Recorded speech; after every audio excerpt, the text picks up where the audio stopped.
America, Israel आणि Iran यांच्यातील युद्धाला आता चांगलेच भीषण रूप झाले आहे। गेल्या 22 दिवसांपासून हे युद्ध सुरू आहे।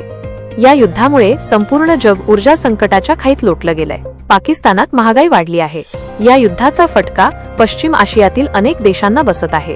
दुसरीकडे भारतातही इंधन तुटवडा निर्माण होतोय। गॅस सिलेंडरचा भाव वाढला आहे। अशी स्थिती भविष्यातही कायम राहिली तर भारतात पेट्रोल, डिझेलचीही किंमत वाढण्याची शक्यता आहे। या सर्व गोष्टी लक्षात घेऊनच आता भारताने आपला प्लॅन बी ऍक्टिव्ह केला आहे। काहीही झालं तरी भारतात इंधन टंचाई भासणार नाही असे केंद्र सरकारकडून सांगितले जात आहे। इराण इस्रायल युद्धामुळे निर्माण झालेले ऊर्जा संकट परतवून लावण्यासाठी भारताकडून काही खबरदारी घेण्यात येत आहे। भारताने इतर उपाययोजनांचा अवलंब करणे सुरू केले आहे। भारताने पर्यायी आयात व्यवस्था सक्रिय केली आहे। याचाच एक भाग म्हणून भारत रशियाकडून मोठ्या प्रमाणात तेल मागवत आहे। ॲक्वा टायटन नावाचे रशियन जहाज तब्बल 7,70,000 बॅरल कच्चे तेल घेऊन भारतात येत आहे। या कच्च्या तेलामुळे भारतात ऊर्जा संकट बऱ्यापैकी कमी होणार आहे।